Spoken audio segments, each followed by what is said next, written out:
ওয়াসিমের স্মরণে আজকে আমরা সবাই তাদের জন্য মৌন মিছিলে এই রাজপথে এসেছি।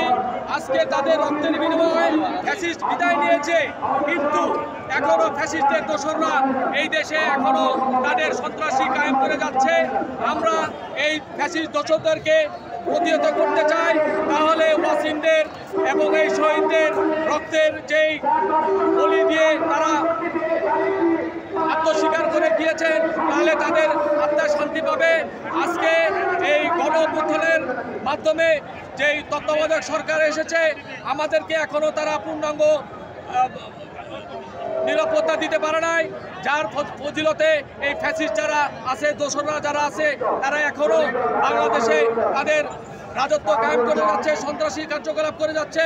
একমাত্র তারা যেন চায় যে এই নির্বাচন যেন ফেব্রুয়ারিতে না হয়। আমাদের দেশনায়ক তারেক রহমান সাহেব এবং ডক্টর ইউনূস সাহেবের যে সফল বৈঠকটি হয়েছে, সেই বৈঠকে নিঃসন্দিগ্ধ হয়ে আজকে এই গণ-অভ্যুত্থানকে নষ্ট করার জন্য ফ্যাসিস্টরা এখনও উঠে পড়ে লেগেছে, যার ফলশ্রুতিতে আপনার গোপালগঞ্জে যেই ঘটনা ঘটেছে, নির্বাচন পেছানোর জন্যই এর একমাত্র কারণ।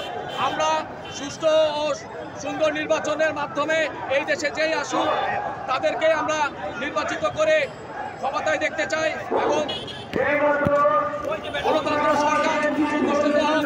এই আজকের এই জুলাই আন্দোলনের শহীদদের স্মরণে এই ব্যক্ত চাই।